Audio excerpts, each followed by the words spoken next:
Þann 30. nóvember 2022 var ChatGPT í eigu OpenAI gefið út. Það var skyndileg bylting og allir flökkuðu til þess að tækni nýjungar sem var sögð eiga að breyta heiminum. Fólk var spennt en á sama tíma áhyggjufullt. Það átti þó ekki eftir að vera nógu opinskátt og hávært með þessar áhyggjur þar til að það var orðið seinna.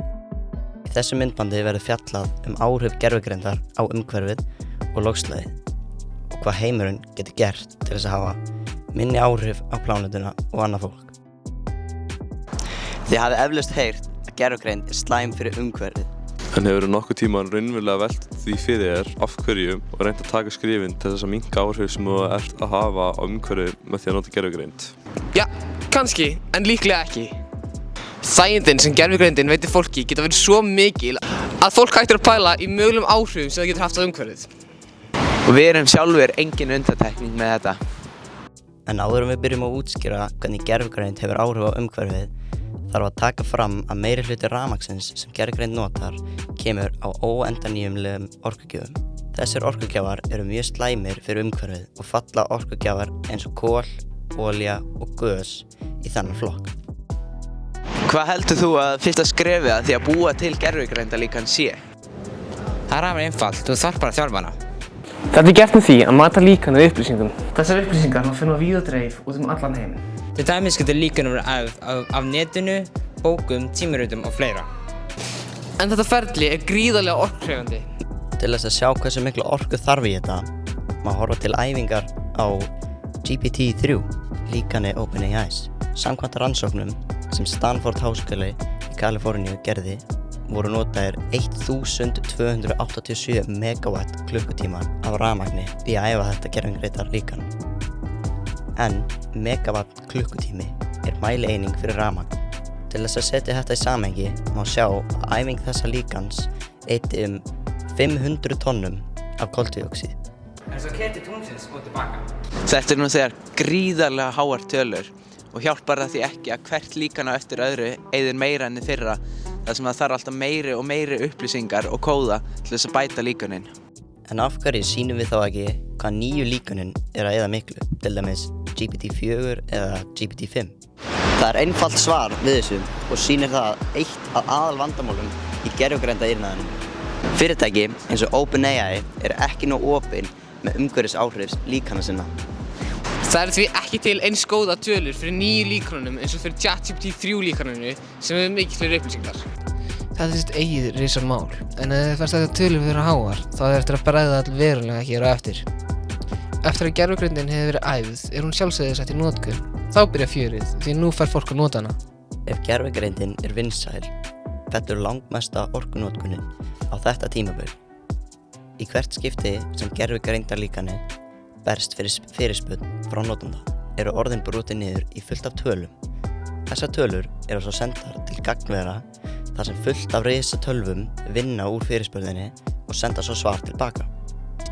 Samkvæmt rannsókn sem UC Research, Epoch AI og aðrir gerðu er 0,3 til 2,9 watt klukkutímum af rafmagni eytt í einni fyrirspurn til ChatGPT. Mismunur felur í sér flækjustig og líkan ChatGPT sem notað er. 0,3 til 2,9 watt klukkutímar er alls ekki mikið rafmagn. Það jafnast við að keyra rafmagnsbíl 15-30 metra. En þetta er aðeins fyrir eina fyrirspurn og árið 2024 vann ChatGPT úr 1 milljarði fyrirspurna á hverjum degi. Þá eytir ChatGPT sjálft það bil 260 til 500 megawatt klukkutímum af rafmagni í úrvinnslu fyrirspurna á hverjum einasta degi það árið. Það er eins og að veita venjulegu bandarísku heimili rafmagn í 25 til 50 ár á hverjum einasta degi. Einnig er talið að ChatGPT losi 2 til 5 grömm af koltvíoxíð fyrir hverja fyrirspurn. Það jafnaðist þá á við 2 til 5.000 tonn af koltvíoxíð á hverjum degi frá einungis ChatGPT árið 2024. Það er eins og að gera 4 til 10 bíla til tunglsins og tilbaka. Þetta er gríðarlegt magn af rafmagni og koltvíoxíðs. Þessi mikla auka rafmagnsnotkun og koltvíoxíðslosun hjálpar ekki þar sem við erum nú þegar með mjög alvarlegt loftslags- og umhverfisvandamál sem þarf að tækla eins fljótt og hægt er. Gervigreind notar einnig gríðarlegt magn af vatni til þess að kæla tölvurnar sem hún keyrir á. Samkvæmt rannsókn sem UC Riverside gerði er talið að 500 millilítrar af vatni þarf til að kæla tölvur í gagnaverum gervigreindar fyrir hverja 10 til 50 spurningar til ChatGPT.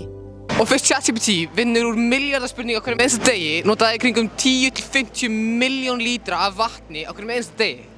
Vissið þú að meðalmanneskjan drekkur 2 lítra af vatni á hverjum einasta degi?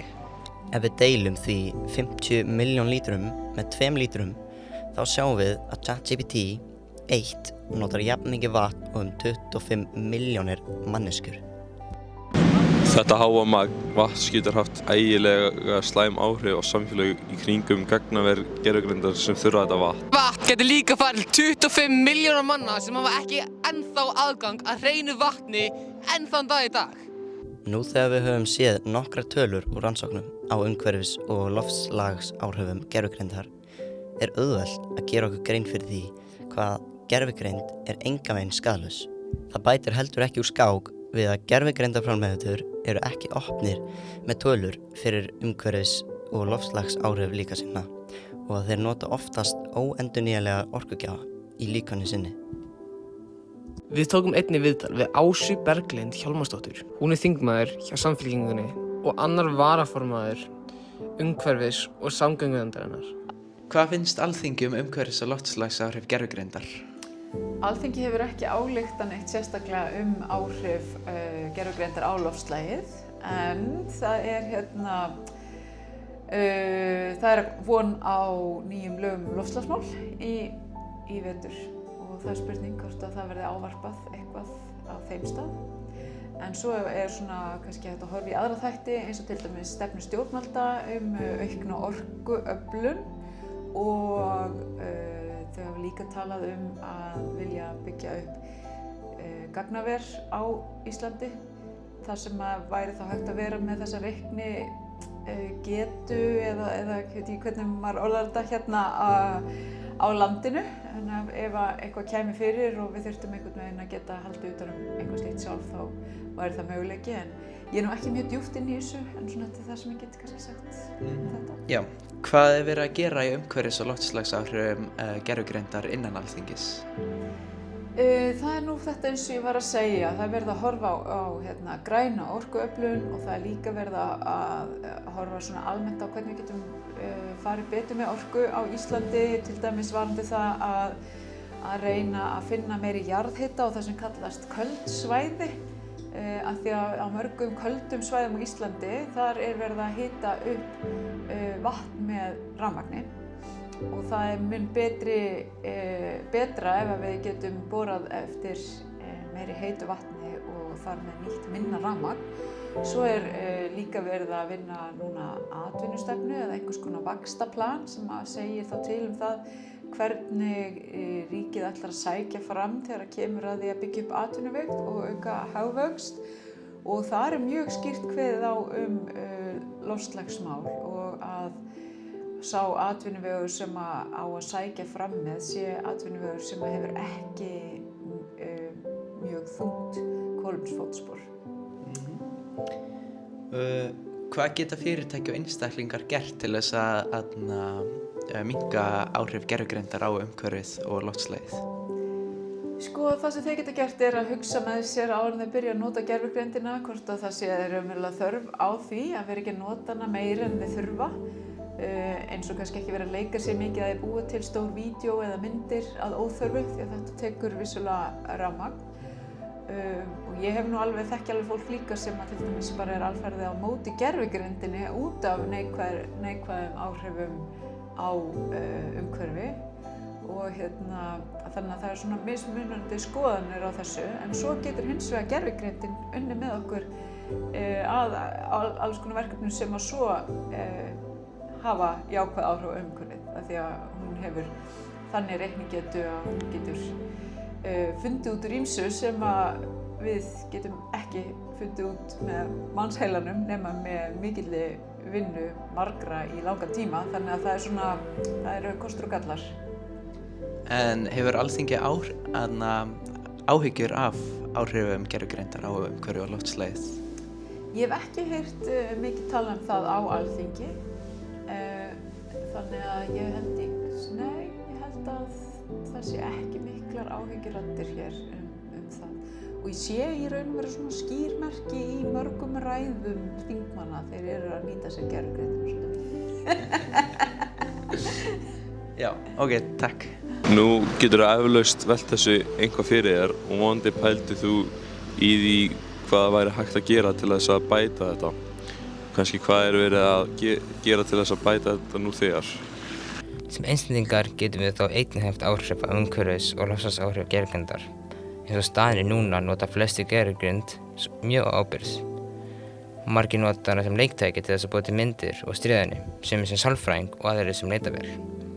Þess að við getum minnkað áhrif gervigreindar getum við hætt að nota gervigreind sem stuðningstæki og frekar sem alvöru hjálpartæki.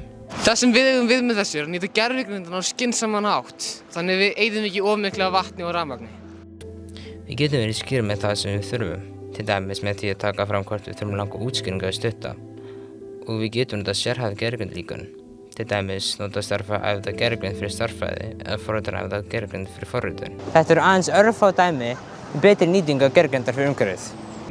Svona rétt í lokin, þá viljum við líka minna það að það nú þegar til leiðir til þess að minnka úr kolefnisspori gervigreindarinnar. Til dæmis nú þegar umhverfisvænni leiðir, eins og að virkja fossa, nýta sér vind- og sólarorku sem eru mikið umhverfisvænni kostir heldur en að brenna efni. Og já, það eru þessir helstu punktar. Þetta þarf ekki að vera svona, við getum breytt þessu. Og því gervigreindin ekki vandamálið, heldur lélegi búnaðurinn sem gervigreindin stólar á. Þrátt fyrir að það er til mikið vistvænar leiðir til þess að halda henni uppi. Takk kærlega fyrir að hafa hort, hlustað eða fylgst með myndbandinu okkar til enda og við vonum innilega að þær upplýsingar sem nefndar voru í gegnum myndbandið hafi náðst til ykkar.